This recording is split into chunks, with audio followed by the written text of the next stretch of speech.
So welcome to the new episode of melodies of yesterday.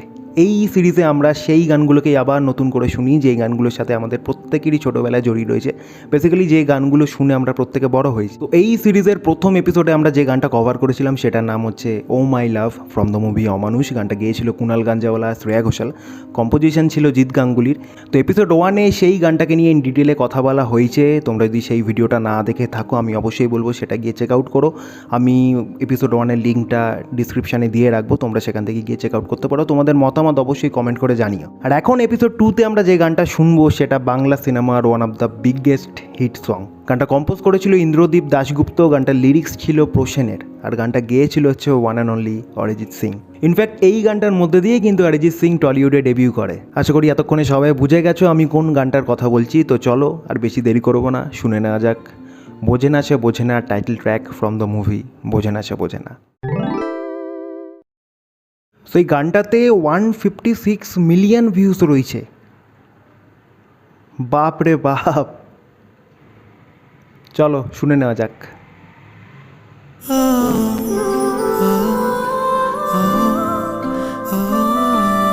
হামিংটাই তো মারাত্মক ছিল। ওকে ওকে ওকে ওকে ওকে শুরুতেই আমি পজ করছি, কারণ হামিংটা তো অরিজিৎ সিংয়ের ভয়েস, সেটা সবাই জানো। বাট এর পেছনে মানে ব্যাকগ্রাউন্ডে আর একটা ভোকাল চলছে যেটা কিন্তু অরিজিৎ সিংয়ের ভয়েসটাকে আলাদাই কমপ্লিমেন্ট করে গেছে। দারুণ লাগে এই পোর্শনটা শুনতে।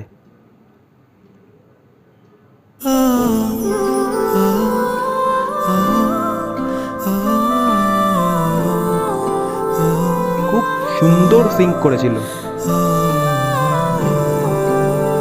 আবারও পজ করছি, এই সিনটা দেখে আমার একটা কথা মনে পড়ে গেল। এই গানটা কিন্তু অরিজিৎ সিং প্রথমবারের জন্য ফিচার হয়েছিল, মানে তাকে আর কি দেখা গেছিলো পার্টিকুলারলি কোনো একটা গানে। এবার ব্যাপার হচ্ছে রাজ চক্রবর্তী তাকে এই আর কি আইডিয়াটা যখন বলেছিল, সে একদমই রাজি ছিল না সেই গানেতে আর কি ফিচার হওয়ার জন্য। ইভেন শোনা যায় যে একদম ফাইনাল মোমেন্টে গিয়েও সে নাকি তার ফোন সুইচ অফ করে দিয়েছিল, যে না সে ভিডিওতে ফিচার হতে চায় না। বাট একদম শেষে গিয়ে আবার সে সিদ্ধান্তে বদল আনে যে না এটা করা ঠিক হবে না। তো সেই কারণেই তাকে আর কি ভিডিওতে ফাইনালি দেখা গেছিলো। এটা একদমই রাজ চক্রবর্তীর প্ল্যান ছিল, যেহেতু সেই গানটার মধ্যে দিয়ে ডেবিউ করছে সেই কারণেই তাকে ভিডিওতে রাখা, যাতে মানুষজন তাকে আর কি তার মুখটা আর কি চিনতে পারে। তো এটা ভালো ব্যাপার ছিল।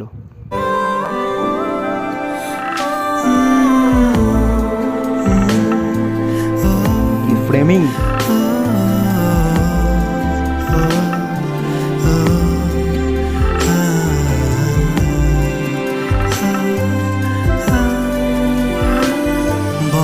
ইচ্ছে করছে ডাকতে, তার গন্ধে মেখে থাকতে, কেন সন্ধে সন্ধে নামলে সে পালায়। তাকে আটকে রাখার চেষ্টা আরো বাড়িয়ে দিচ্ছে তেষ্টা, আমি দাঁড়িয়ে দেখছি শেষটা জানলায়। বোঝে না সে বোঝে না, বোঝে না সে বোঝে না। আর একটা জিনিস যেটা আমার কানেতে আর কি এলো, তো সেটা হচ্ছে তোমরা যদি এটা স্পিকারে শোনো তাহলে হয়তো তোমাদের কানে এই ব্যাপারটা নাও ধরা পড়তে পারে। যদি যারা হেডফোনে শুনে থাকো তাহলে তোমরা বুঝতে পারবে, কারণ গানটা একটুখানি স্লো, সেটা আমরা সবাই জানি, কিছুটা স্লো গানটা। বাট গানটার যেরকম চলছে তার ব্যাকগ্রাউন্ডে একটা অ্যাকোস্টিক গিটারের স্ট্রামিং চলছে, যেটা গানটাকে কিন্তু আরও এঙ্গেজিং করে রেখেছে। সেই যে একঘেয়েমি ব্যাপারটা, বোরিং ব্যাপারটা গানটার মধ্যে আসছে না। যদি তোমরা হেডফোনে শুনে থাকো তাহলে জায়গাটা খেয়াল করো, একদম প্রথম থেকেই চলছে এই স্ট্রামিংটা অ্যাকোস্টিক গিটারের। ভাল লাগছে শুনতে। বোঝে না সে বোঝে না, বোঝে না ভিডিওটার কনসেপ্টটা সত্যিই ভালো ছিল। বোঝে না বোঝে না বোঝে না বোঝে না বোঝে না বোঝে না বোঝে না।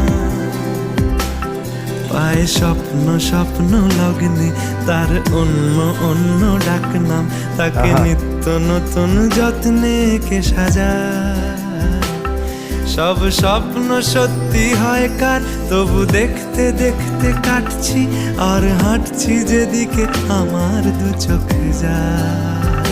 লিরিক্স, সব স্বপ্ন সত্যি হয় কার, তবু দেখতে দেখতে কাটছি আর হাঁটছি যেদিক আমার দু চোখ যায়, মানে ওই সময় প্রশ্নের লিরিক্স আলাদাই ছিল। মানে সে ওই সময় যে কটা গানের লিরিক্স আর কি দিয়েছে, সব কটা গানই, ম্যাক্সিমাম গানই সুন্দর লিরিক্স ছিল, বাট এই গানটা এক্সেপশনাল, আলাদাই লিরিক্স সে দিয়েছিল এই গানটার জন্য। আর কম্পোজিশন তো নো ডাউট অসাধারণ কম্পোজিশন, মানে কোন ডিপার্টমেন্টের তারিফ করব, গেয়েছেও যেরকম, কম্পোজিশন সেরকম, লিরিক্স সেরকম, ভিডিওটাও সেরকম। বোঝে না সে, বোঝে না, বোঝে না সে, বোঝে না, বোঝে না সে, বোঝে না, বোঝে না সে, বোঝে না, বোঝে না, বোঝে না, বোঝে না, বোঝে না, বোঝে না, বোঝে না।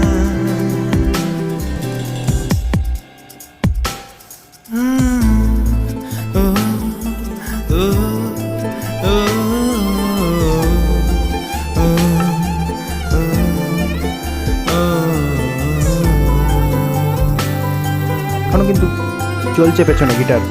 এটা গল্প হলেও পারতাম, পাতা একটা আধটা পড়তাম, খুব লুকিয়ে বাঁচিয়ে রাখতাম তাকে।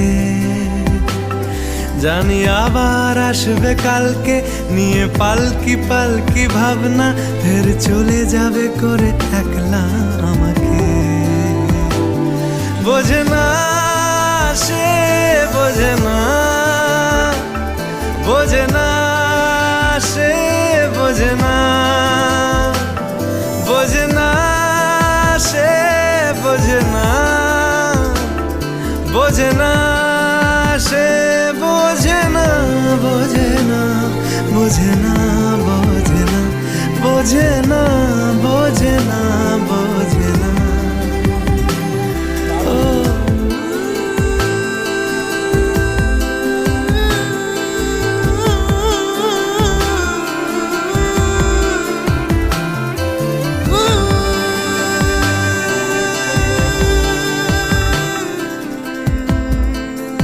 আহা,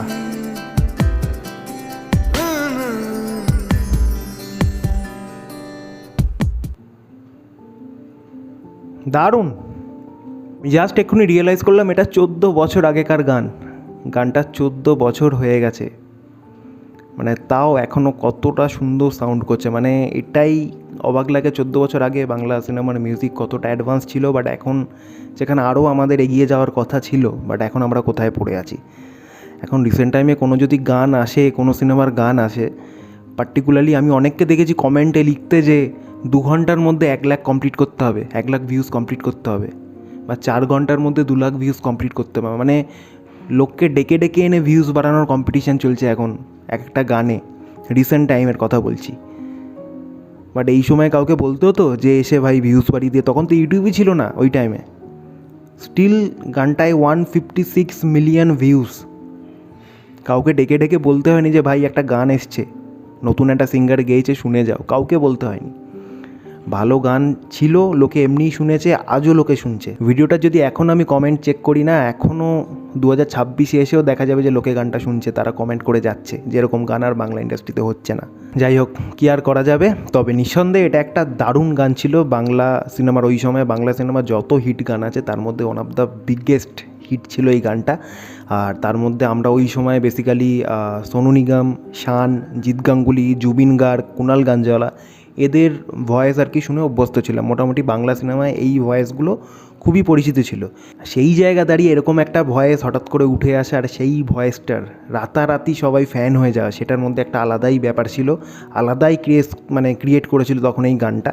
শুধু এই গানটার কথা বললে ভুল হবে, পুরো এই সিনেমার মিউজিক অ্যালবামটাই কিন্তু ভালো ছিল, প্রত্যেকটা গানই কিন্তু ভালো ছিল। ইভেন আর একটা গান ছিল কঠিন, তোমাকে ছাড়া একদিন, অ্যাশ কিং গানটা গেয়েছিল, ওটাও কিন্তু দারুণ একটা গান ছিল। প্রথমে অ্যাপ্রিসিয়েট করতে হয় ইন্দ্রদীপ দাশগুপ্তকে, দুর্দান্ত কম্পোজিশন। সেই সময় বহু সিনেমায় ইন্দ্রদীপ দাশগুপ্তর কম্পোজিশনে বহু ভালো গান কিন্তু আমরা পেয়েছিলাম। স্পেশালি একটা সিনেমার কথা আমার এখন মনে পড়ছে, গল্প হলেও সত্যি, যেটাতেও কিন্তু এই সোহম ছিল আর মিমি ছিল। তো সেখানেও অরিজিৎ সিংয়ের দুখানা গান আছে, একটা হচ্ছে কী বেশ যেন, বৃষ্টির মধ্যে ওই গানটা, এই ভালো এই খারাপ। আর একটা গান হচ্ছে ওই যে আমি হব রাত আর তুই হবি চাঁদ, এরকম সামথিং, গানটা ছিল, তুই হলে রোদ আমি রামধনু হই। তো ওই গানটা অরিজিৎ সিং গেয়েছিল, ওটা যতদূর সম্ভব ইন্দ্রদীপ দাশগুপ্তরই কম্পোজিশন ছিল। সেই দুটো গানও কিন্তু অসাধারণ অসাধারণ গান ছিল। বাট সবথেকে অবাক লাগে রিসেন্ট টাইমে তার কাছ থেকে এরকম কম্পোজিশনের গান আমরা কটা পেয়েছি মনে করাই মুশকিল। খুব কষ্ট করেও হয়তো মনে করতে হবে। আমি জানি না লাস্ট কোন গান ইন্দ্রজিৎ দাশগুপ্তর আমার এত ভালো লেগেছিল। আর রইল এই গানের লিরিক্স অপূর্ব। আমি ভিডিওটা দেখতে দেখতেও বারবারই বলছিলাম অপূর্ব লিরিক্স। এই গানের লিরিক্স আর কি লিখেছিল হচ্ছে প্রসেন। আমি যেটা আগেও বললাম যে তখন অনেক সিনেমার গানে আর কি প্রসেন লিরিক্স আর কি লিখেছে। বাট রিসেন্ট টাইমেও তার সেই একই অবস্থা। বাট তখনের প্রসেন আর এখনের প্রসেনের মধ্যে আকাশ পাতাল তফাৎ। রিসেন্ট টাইমে তার লেখা একটা গান আমি শুনেছিলাম, তবে গানটার কি নাম আমি এই মুহূর্তে মনে করতে পারছি না। তবে গানটা শুনে আমার মোটামুটি ভালো লেগেছিল। বাট সে একটা টাইমে কিন্তু অনেক ভালো ভালো গানের লিরিক্স আর কি দিয়েছে।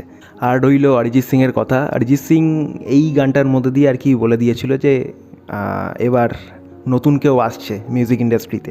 যদিও 2011-তে সে বলিউডে ডেবিউ করে দিয়েছিল ওই ফির মোহব্বত গানটা দিয়ে। 2012-তে সে বাংলায় টলিউডে আর কি ডেবিউ করে। যদিও এর আগে সে একটা রিয়েলিটি শোয়ের থিম সং আর কি গেয়েছিল, দাদাগিরির যে থিম সং, সেটা কিন্তু অরিজিৎ সিংই গেয়েছিল। আর একটা গান, সেটা হচ্ছে একটা বাংলা সিরিয়াল ছিল তোমায় আমায় মিলে, সেটারও গান আই থিঙ্ক এর আগেই গেয়েছিল অরিজিৎ সিং। তো এই দুটো গান কিন্তু সে আগে গেছিলো।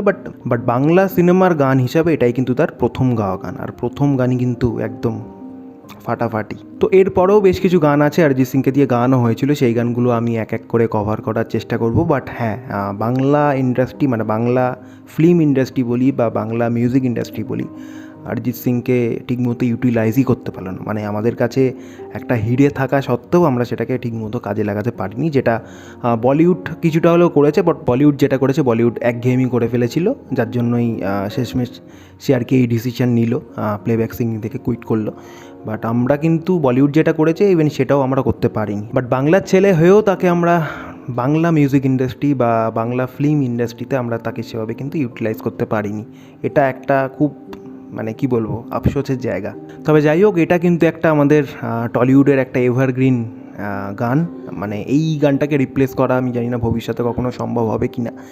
দুর্দান্ত একটা গান, যতবারই শুনি ততবারই নতুন লাগে। স্পেশালি গানটার লিরিক্স, প্রত্যেকটা লাইন এত সুন্দরভাবে লেখা, বলার মতো না। তো এই গানগুলো কখনো পুরনো হবে না। তো যাই হোক, এই ছিল আমার ওপিনিয়ন, এই ছিল আমার রিয়াকশান বোঝে না সে বোঝে না টাইটেল ট্র্যাক নিয়ে। এবার তোমরা জানিও এরপর তোমরা আমার কাছ থেকে আর কোন কোন গানের ওপর ভিডিও চাও, তোমরা সেগুলো আমাকে কমেন্টে সাজেস্ট করতে পারো। আমি কিছু ভেবে রেখেছি, এবার তোমরা কিছু জানিও, তাহলে সেই বুঝে আমি মিলিয়ে মিশিয়েই এক এক করে ভিডিও আনবো। তো আজকের মতো এইটুকুই। তোমাদের যদি ভিডিওটা ভালো লেগে থাকে তো অবশ্যই লাইক করে দিও, তোমাদের মতামত অবশ্যই কমেন্ট করে জানিও। আর চ্যানেলে যদি নতুন হয়ে থাকো তো অবশ্যই সাবস্ক্রাইব করে দিও। এই সিরিজটা কিন্তু কন্টিনিউ হবে। এখন একটু কম ভিডিও আসছে, বাট তোমাদের তরফ থেকে যদি সেরকমই রেসপন্স পাই তাহলে চেষ্টা করবো আমি আরও বেশি বেশি ভিডিও আনার এই সিরিজের। তো দেখা যাক, সবটাই তোমাদের ওপরে। তো চলো আজকের মতো এইটুকুই, দেখা হবে আবার নতুন কোনো ভিডিওতে। Till then take care and by.